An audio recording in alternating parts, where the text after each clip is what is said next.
Hi there, welcome to class number 2, and today we're going to be talking about Arcane. Now, Arcane is based off of the League of Legends video game, which, speaking as someone who played it, is not the greatest, but I promise Arcane is so much more worth it. So, here's what I'm going to do. I'm going to be talking about the dualities of the different characters and why their bonds together of love and family and support really suck. It's not in a bad way that it sucks in a cathartic way, but the fact that they love each other so much is what makes it suck. And the duality part of it is that a lot of these characters are almost mirror images of each other. And it's fascinating when you start breaking down how each of these are kind of built. So we're first going to start off with going through the character roundup. Because I picked out a couple of the main characters, at least that I think of, that have the most impact on the story. And I'm going to just very quickly go through them. So switch to the example screen. So we're going to start off with one of our main protagonists. Why is that opening in this screen? There we go. So the way this story goes is that we start off when these characters are younger, but only 2 of them I have are of any relevance to the main story. So this is Vi. She is roughly, I want to say, early teens. She's very much a brawler. She wants to try to prove herself, and she's a very good fighter and a good leader. Problem is that she tends to think that everything can be solved with fists. Then we have her little sister, Powder. Sweet little thing. Powder likes to make explosives, or at least she tries to make explosives. And the connection between these two is incredibly strong. Thanks, Sentai, for being here. So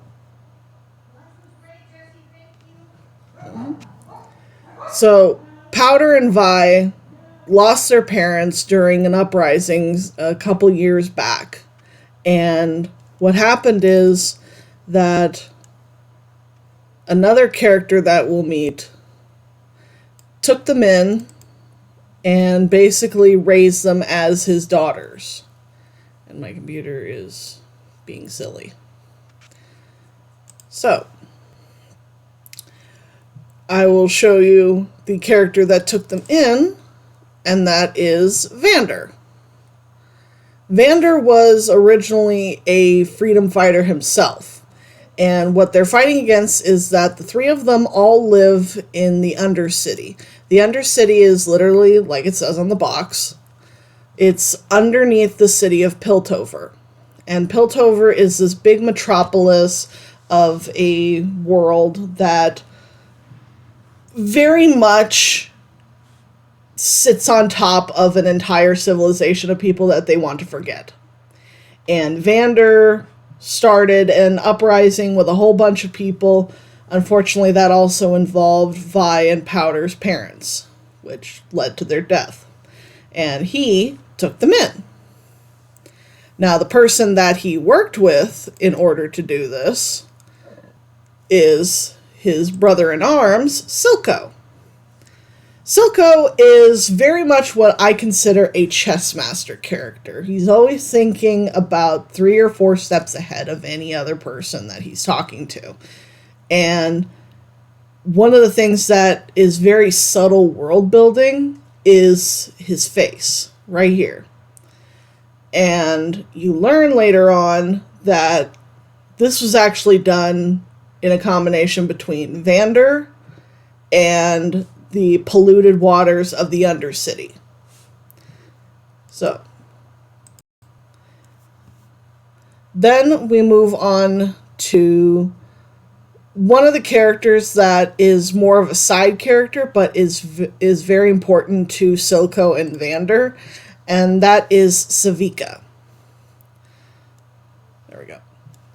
Savika is what I like to call a henchwoman, but she has actually a lot more agency than most henchwomen.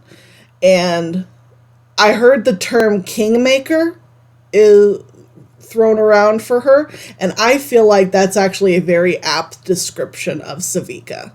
She very much is a kingmaker, and I kind of like that about her character. Now, for the last of the Undercity characters, at least to talk about right now, is Singed. Singed is a henchman that works with Silco. Now, this is actually an image of him post-time skip, when it's multiple years in the future. And I'll show you a picture of Vi and Powder when they get older, once it becomes relevant. But this was the best image I could find of Singed, because a lot of them are just fan art, and I'd rather have one from the actual show at this point. So, Singed is a scientist that basically is willing to do anything and everything for the science aspect. And that's why he works with Silco. Silco is the type of person that's going to do whatever it takes to meet his end goals. And what Silco wants to do is create a independent nation of Zaun. And that includes everyone in the Undercity all becoming their own nation. And it's very interesting when you look at some of the characters from the League of Legends. They actually call them Zoanites. And they've already kind of made them their own nation. Now, the ones that are not connected to the Undercity, we're going to start with... Where do we want to start with this? Let's start with one of the first characters we meet from Piltover, and that is Jace. Jace, at the time that it starts off with, he is a student at the academy in Piltover. He's also a scientist, and he is working with a type of crystal called the Hextech, or at least a hex crystal. And he wants to bring magic into science.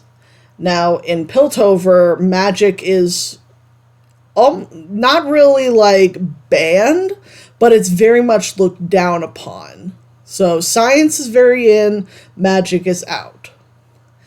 And the only person that believes in him when it comes to the magic is his partner, Victor. Now, Victor is actually connected to the Undercity, but he does live primarily in Piltover. Victor was actually a person who was raised in the Undercity and started in the academy by getting in there and then upping his station to the assistant of one of the council leader, Heimerdinger. See, there's going to be a lot of, overlap of characters. So, Heimerdinger is this incredibly old little being. I don't remember what he's called exactly, but there's a name for his race. And he is very much scientifically minded, but he kind of sits on his hands, in my opinion. But he is a mentor to Jace, he is the boss to Victor, and he is on the council. So let's get rid of these three. Another person that's on the council is Mel Medarda. Now, she very much is of the same mind as Jace, where you need to build up Piltover instead of just continue on with the same path that you always have. And then she is connected to her mother, Ambessa, who is the warlord of their home in Noxus. And Mel was actually exiled from Noxus by her mother. And there's very complicated feelings between these two. Now, the ones that don't have like a clear-cut connection are Caitlin, who is a potential love interest to Vi. You're going to see the character things as we go and when I go a little bit deeper. But she is the daughter of one of the council members and a good friend of Jace's. And she is very much justice-minded. And she does want to do good for Piltover. And when she finds out about the Undercity and everything that goes on there, she's even more determined to do something about it. So I'm very much happy with how they kind of built her character. And then pre-time skip, we have Grayson, who is the sheriff of the Piltover Enforcers. And I very much like her character, even though we only get her for a very short amount of time.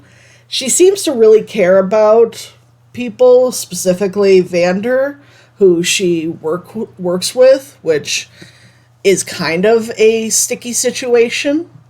But it's kind of like having a cop be your friend when you're the boss of an area. So it's a very uncomfortable situation. And in these enforcers, we also have Marcus. Flat out, I don't like Marcus. So if you get any negativity off of what I say about him, I'm sorry. But Marcus is an enforcer, and he was actually the second to Grayson. When unfortunateness happens to Grayson, he takes over as sheriff post-time skip. And he is very much in the same vein as Grayson, just with a different person that he answers to in Silco. Alright, so now that we've gotten through the basic characters, I'm going to show you two of the main characters post-time skip and their appearances. So first we have Vi. So this is pre-time skip Vi. This is when she's a teenager. She's kind of riff-raff, street rat kind of thing. This is her post-time skip. You can see a lot of difference with her character design. So let me see if I can get both of them kind of set up here.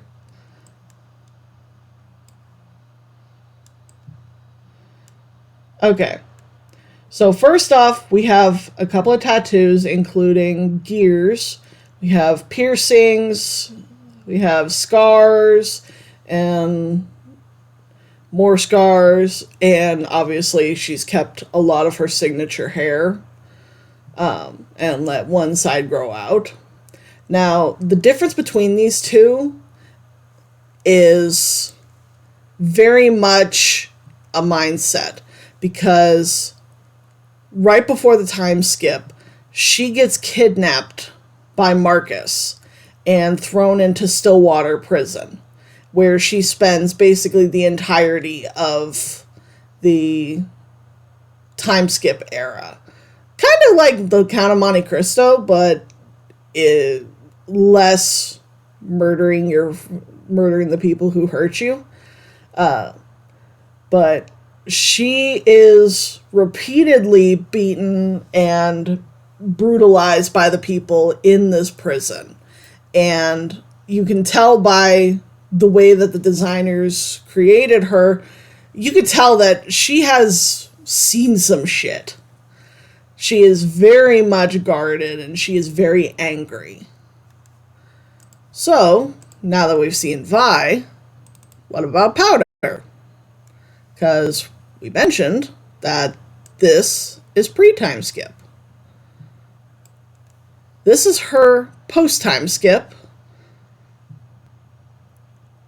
as Jinx. Now, for anyone who has played League of Legends, she is the titular character that a lot of people associate League of Legends with. That she's crazy, that she does explosives and everything like that. But this design for her, she is very much haunted in a similar but different way to what Vi is haunted with. Jinx is also haunted with. Jinx, after the before the time skip, she was literally abandoned by her sister, and the person who came to her rescue was Silco, and that became her father figure, which we will get into in the relationships. But just the way that the designers created her, again, much like Vi, she has seen some shit. And it has severely hurt her. Alright. So now I've created little character, how do I put this? Relationships. So, since we were talking about Vi and Powder, they are sisters. And Vi is very protective of Powder. And she always tries to get her to come along on all of her stuff, try and get her to join in and get better at the, like I said, the riff-raff street rat kind of thing, where they're doing a heist and trying to get Powder to follow their lead. The problem is that Powder is still very young, and the bombs that she's making are not able to work. And that's something that ends up costing them in the end. And unfortunately, Powder and Jinx have a nasty habit of only hearing parts of conversations, and it's usually the parts that they don't like. So after a job goes down, Vi ends up saying something to the effect of, yeah, Powder is still young and basically causes shit. And that's the only thing that Powder heard. But she also continued on and spoke about one of the other kids that has joined their little family unit, that he's also got issues. And in the pre-time skip, you see that she very much is trying to find out who she is, and she wants to fight and be that rebel, much like her parents. And Powder is kind of dragged along with it. Now, she wants to help. She very much wants to help Vi in whatever she does. And that's what makes what ends up happening incredibly tragic, because when they go and try to save someone, Powder is left behind, and she has an absolute meltdown because of it. And she ends up creating something that, when it works far too well, and ends up hurting someone very dear to them. And that's what sends Vi over the edge and hurts Powder in a way that only she can, in saying she's a jinx, that everything she does is just hurts them and actually hits her. And she's hurting, and that's no excuse for striking your sister. And she walks off, leaving Powder sobbing and begging her to come back, only for someone else to come into the picture. So this is pre-time skip. Now you move on to post-time skip. I call it strained sisters because while Vi is 100% in the you're my sister category, Jinx is not so sure because Obvi, she was basically like left. And she's also suffering from trauma, from hallucinations and voices telling her that the only reason Vi is in the picture is for a MacGuffin that they've been trying to get this whole time. And her demons from the night of the bad incident are continuously coming back to haunt her. And I watched a video that broke down Jinx's madness arc. I'm not sure I 100% believe it, but I could see where someone would go that direction. So then we got the two male figures in both of these two girls' lives. You have Vander and then you have Silco. They are former brothers and they wanted this world of Zaun so bad. And they went about it in completely different ways. But Vander ended up turning his back on it and becoming more of a peaceful giant than a fighter. Versus Silco, who is not a actual fighter, but he is the one who controls fighters. And he never stopped believing in their cause. And he actually is very angry at Vander because of the fact that he stopped fighting. And he just kind of rolled over and played dead. And Silco very much resents him for it. But at some point he does understand towards the end. But it takes a lot of growth for him to get to that point. Now, to get out of the Undercity, we have Jason Victor, which I love the fact that both the pictures have them looking up in the same direction. That was not intentional. With Jason Victor, they start off as just acquaintances, where Jace's experiments have been basically blown to hell, and he's kicked out of the academy. But Victor hears him talk about using magic in science, and he's intrigued by it. And they end up working together to figure out how to do this magic stuff.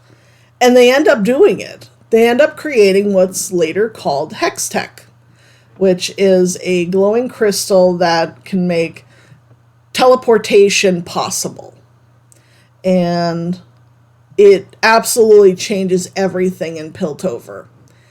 And they are kind of seen as the Golden Boys. More so Jace because he's the face of it. Victor, because of how sickly he is, he uses first a walking stick during the pre-time skip, and then when it gets to post-time skip, it's a full-on crutch. And he's sick, so he doesn't put himself out there. He prefers to stay in the shadows and help him with the science part of it. And the whole thing with a lot of these characters and their connections is how far you can push the love of someone before they become your enemy. And we've already seen a crack with like Vi and Powder leading into Vi and Jinx. But Vi still considers her a sister. At this point, we haven't seen that crack yet. At this point, we've only seen Jace 100% wanting to help Victor get better. And Jace I like to consider a little bit of a himbo, because he's not the brightest bulb in the box, but he means well. And Victor ends up kind of doing some very questionable science things and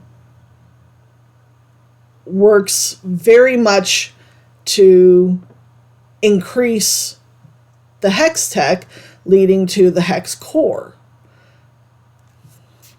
which that's a whole other kettle of fish. The next one we have is Vi and Caitlyn. I say potential lovers because, yes, everybody is shipping them. We love the lesbians.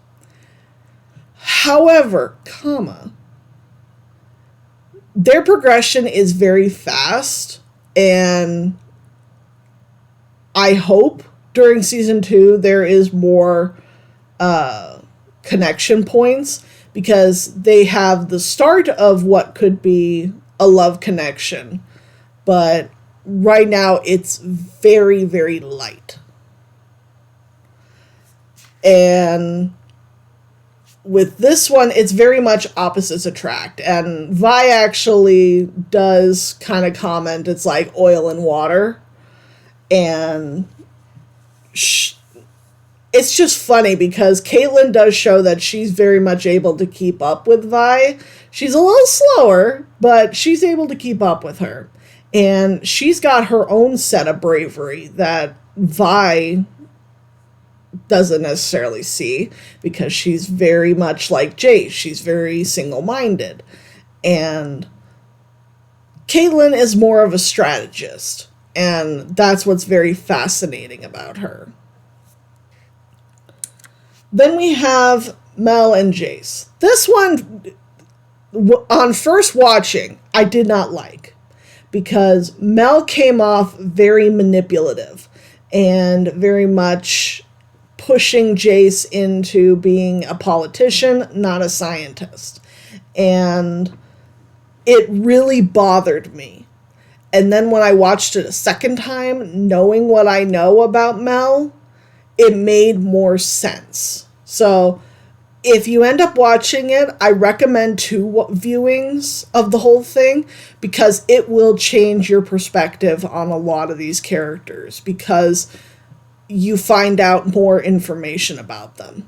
Mel is from a family of basically fighters, and she was exiled because she was viewed as weak, because when presented with an option of killing someone, she said that they should actually be exiled. Well, family decided exiling is a good idea. Let's do it to you. So suffice it to say, she was sent to Piltover, and she became very powerful, and despite the exile, she is very much the kind of leader that is politically minded and understands how the game is played, and she's trying to teach that to Jace, who is newly on the council.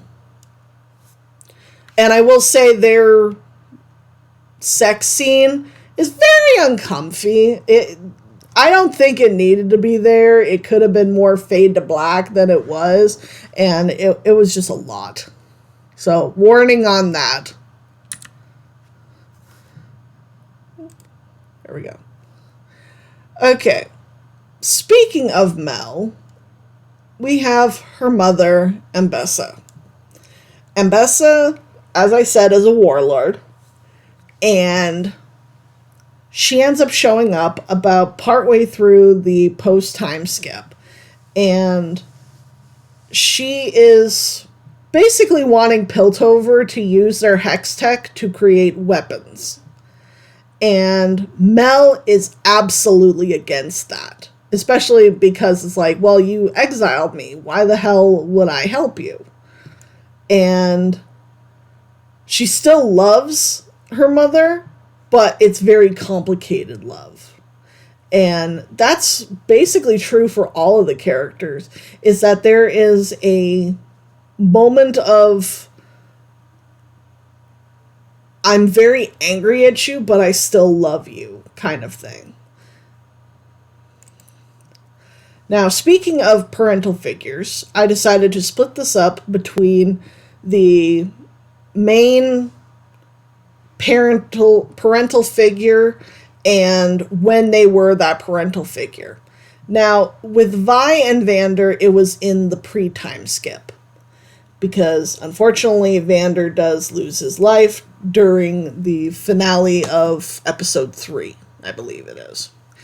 And Vander tries very hard to instill in Vi that because she is such a leader, she has to be careful about what she leads them into, because he's speaking from experience. He led a group of people in an uprising against Piltover, and he lost big time.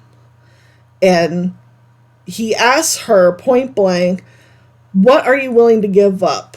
Are you willing to give up the brothers that you have gained? What about Powder? Are you willing to lose her? And it somewhat makes Vi second guess what she does, but she kind of is a, how do I put this nicely? She's a one-note kind of brain cell. She has this fighting mentality, like, you know, the fight, flight, fawn, or freeze. She's just, like, none of the other ones matter. It's just fight. And she is constantly on the ready to fuck some shit up. Whereas we have Jinx and Silco, which is in the post-time skip, because Silco takes in Powder and makes her into Jinx. Now, there is some question of whether or not Silco made Jinx, or in Jinx's words, Vi did. And she is basically one of his right-hand enforcers. And she is viewed as something of a loose cannon, as you will. Because she does whatever the hell she wants, but she kind of has the thought process of a child and very much acts like a child in a lot of ways. But she does some very bad things with that mentality. And Silco, even though he always talks about breaking the bonds that connect you to others, that they're not important, he himself can't break the bond that he's formed with Jinx. He views her as his daughter, and he can't cut that off. So he's very much a hypocrite in that. And he very much tells her that she needs to forget her sister and do as he did. Basically, just cut his brother out of his life, and it's like it did wonders for me. But Jinx can't really do that with Vi. She still very much misses her sister, just in a kind of different way than what we normally see in cinema. Now we're going to get into less familial ones and more of the foils and the connection points. We have Singed and we have Heimerdinger.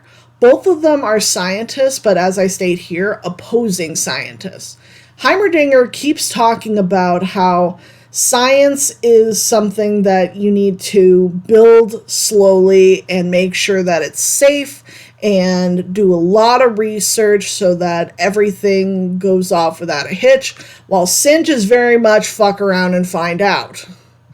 And he will do anything and everything to make his experiments work. And regardless of what kind of ethics end up getting smacked down because of it. And that leads to a lot of posing questions between the two of them, especially when it comes to their pupils. Now, I use the term pupil very loosely, especially when it comes to Singe and Victor, because when Victor was a child, he actually spent time with Singed. And because they were both from the Undercity, they both understood that intelligence comes from a gift. What was the phrase? Loneliness comes from the gifted mind. And when you are truly gifted, there is a loneliness that comes with that. And Victor very much has that. The closer he gets to his scientific goals, the lonelier he gets with the people around him. And that Singe is like the full-on isolation, loneliness, gifted mind end of that spectrum. Whereas Heimerdinger is more on the other end of the spectrum. Hi, Ringmaster. Thank you for joining us. And it's very much differencing of opinions when it comes to how science is done. Singed will do anything. Heimerdinger will talk about doing anything, but he will also make sure that everything is safe.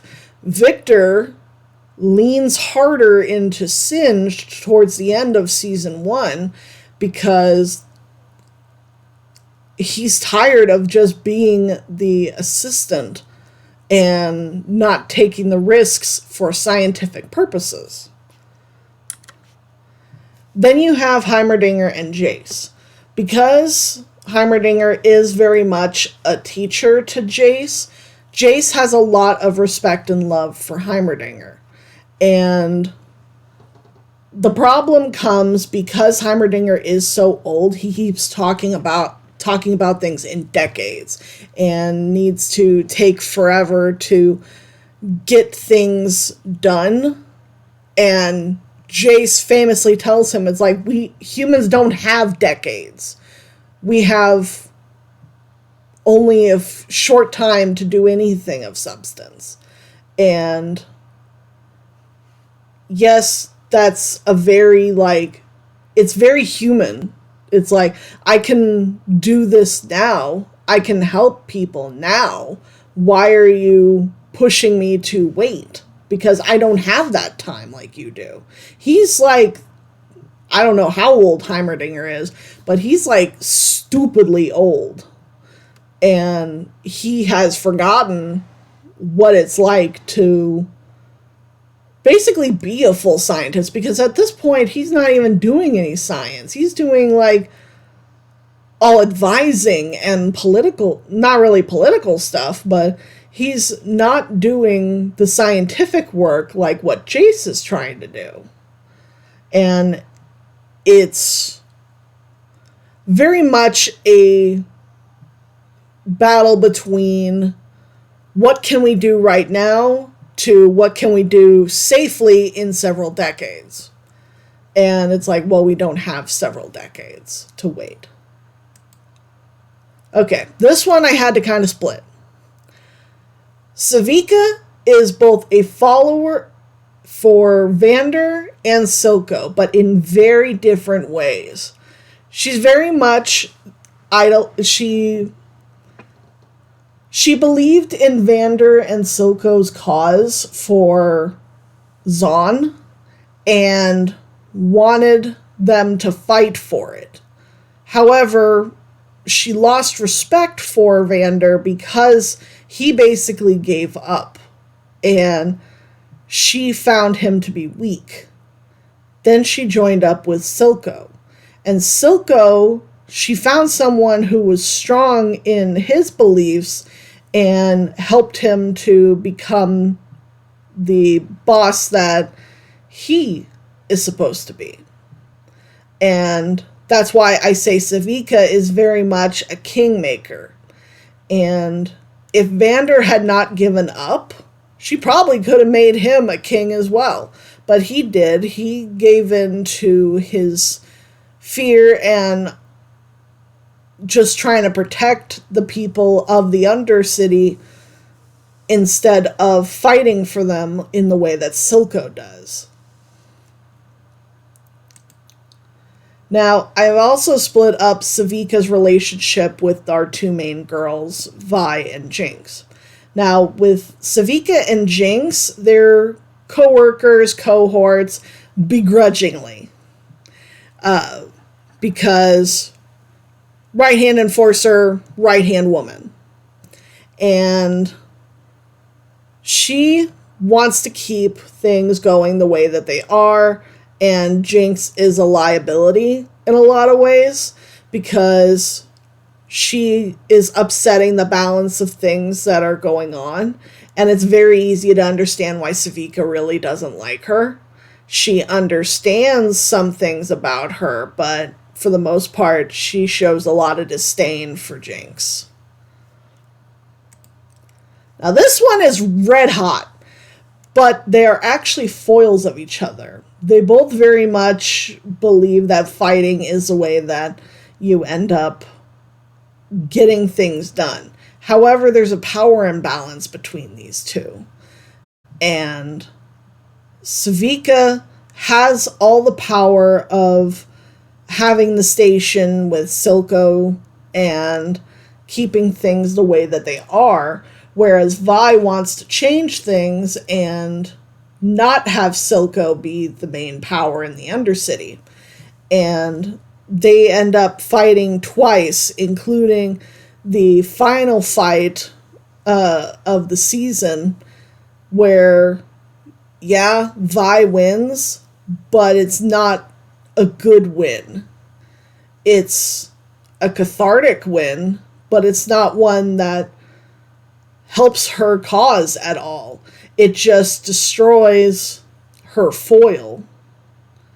And it was very interesting to watch a video about their dynamic that I was seeing, but I couldn't put a word to it because they are so similar, with only the difference being Savika has the power of Silco and Vi wants to destroy the power Silco has. So it's very fascinating to have these two go at it together. Now this one is the last slide that I have, and it's a very, I call it a carefully constructed one. Pre-time skip, you have Vander, who works alongside Grayson and the Enforcers. So we have a Piltover Enforcer and an Undercity quote-unquote boss. And because of Vander's position, he's able to keep the Undercity pretty well maintained.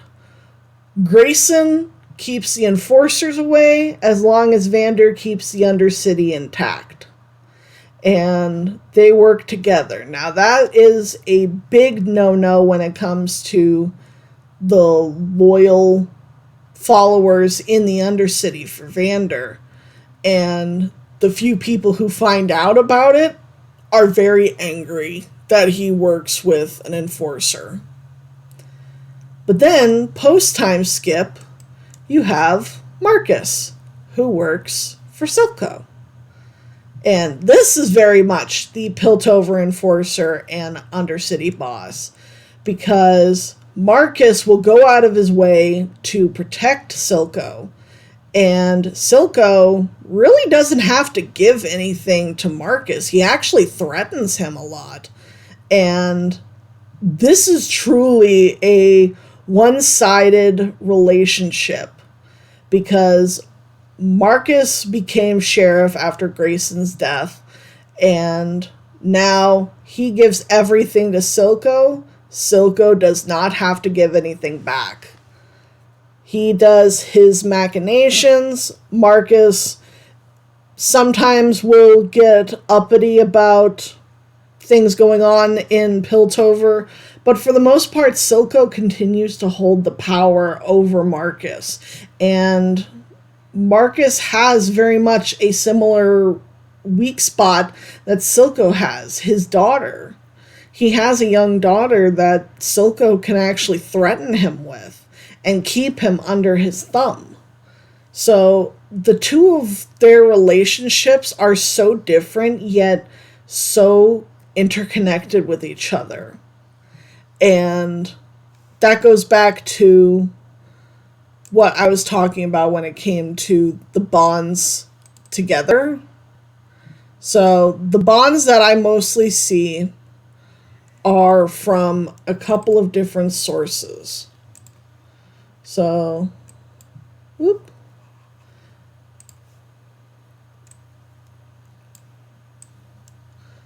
We have Powder and Jing, or we have Powder and Vi, and then pre-time skip we have Vander and Silco.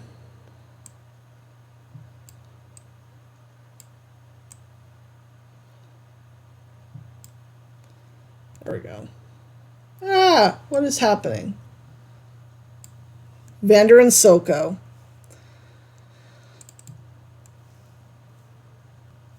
Then we have Jace and Victor. Make them a little smaller. And then the last one that has a really strong family connection is Mel and Ambessa.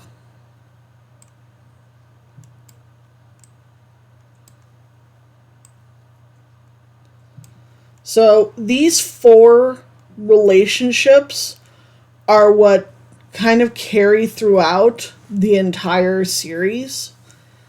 Mostly these two and the way Silco feels about Vander throughout the post-time skip is what ends up building all of this tension and how far are you willing to push the person that you love before they just decide you're my enemy.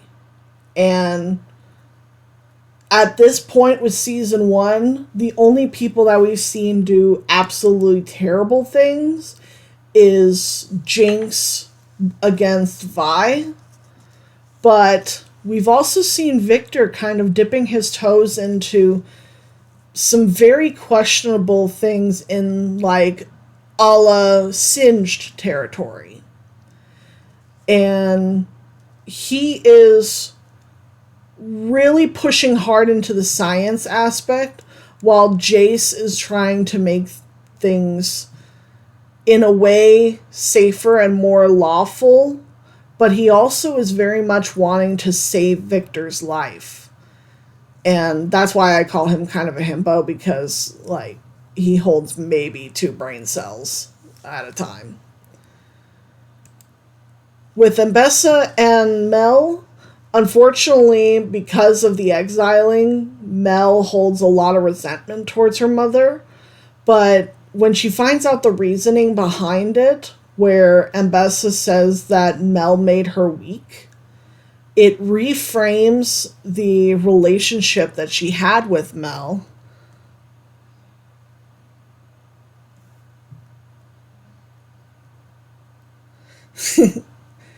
Thank you very much for the compliment, Autumn. Believe me, it took me a while to get this all organized, so and it's still not as organized as I want it to be.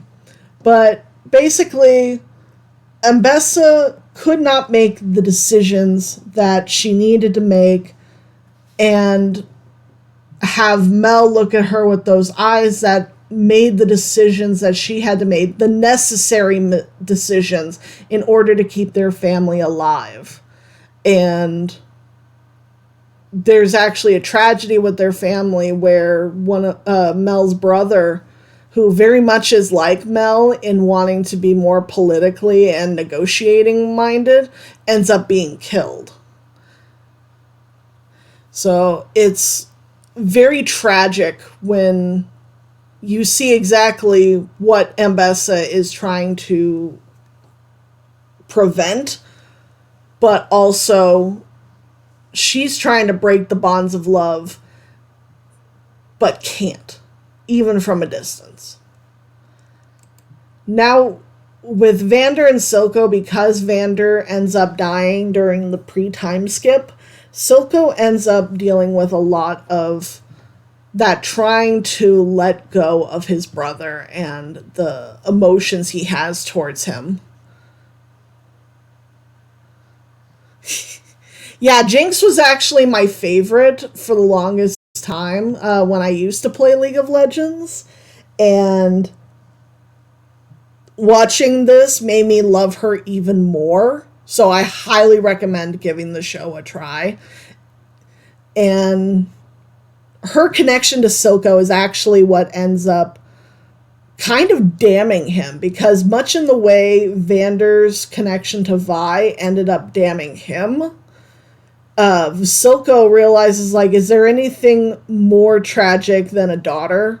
And I don't know if he says those words exactly, but he's basically saying that he's going to lose everything for the very same daughter that Vander was trying to protect. And he's tried to cut that familial tie, but he can't do it any more than Jinx can cut her tie to Vi. And that's why I say he's a big old fat hypocrite. You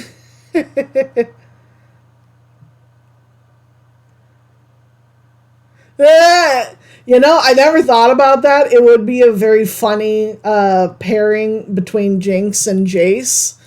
Mostly because of, like, how different they are. A lot of people... Okay, I will say that when I went into Arcane, I was fully expecting to have this partners logo be what they actually are, like actual relationship partners. But I didn't see any of that. I saw more brotherly kind of thing. Now, I can understand where the shippers are coming from, because it's two dudes. But yeah, opposites attract for Jinx and Jace would be very interesting. However, that would be very explosive. Literally. It would be very explosive between the two of them. And Jinx and Mel, I could see it a little bit from, like, maybe, like, if you're into mommy kind of situation. But I think Jinx would just ultimately get on her last nerve with how childish she is.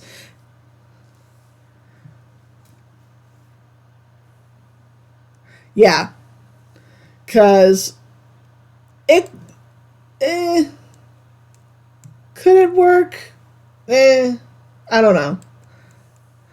The ones that I was, like, firmly on the feeling of shipping was Jace and Victor, but then when I actually saw them, it just did not work. If I was going to pair Jinx with anyone,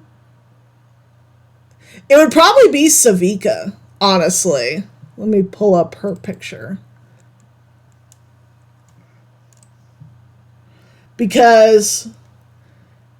Oop, come on. There we go. Savika would probably be the one that I would pair with Jinx most. Mostly due to their proximity and the fact that Savika is the right-hand woman to Silco. She's very much the one that if you wanted to talk to Silco, you would just talk to Savika.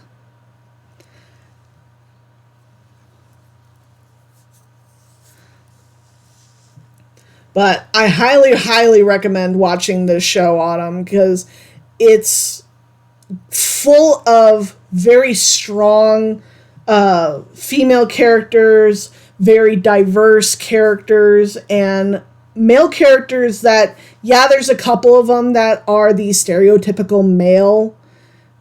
Shavika, I like that. Oh, that's funny. But yeah, like, there's so many ways that the world building of the show is phenomenal, because a lot of shows, they will take the easy way out when it comes to making people enemies with each other. They completely subvert that. They do not take the easy path when it comes to making anyone bad. And there's always a reasoning behind it. So let me get these all out of here. And let me switch back over. There we go.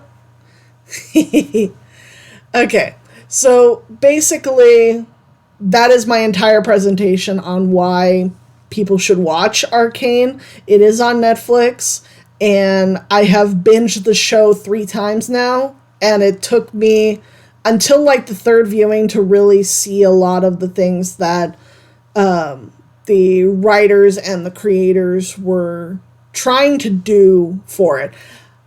Trigger warning, there are a lot of like flashing lights, so if you have like epilepsy or anything like that where flashing lights really affect you, there are lots of those during the show, and it does have a lot of mature things happening.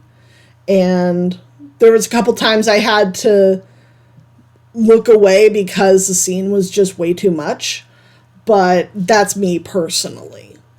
But I highly recommend watching the show if you've been listening to me for wax poetics for the last hour. I very much enjoy the show. I didn't think I was going to like it as much because I had such kind of a torrid history with League of Legends, but you don't have to play the game in order to enjoy Arcane.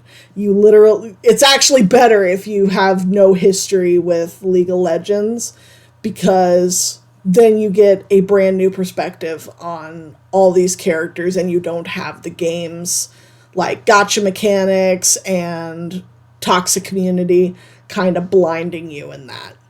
So that's my spiel, and I thank you all for watching, and I hope that you all have a great day, and I'll see you all in the next class. Bye-bye!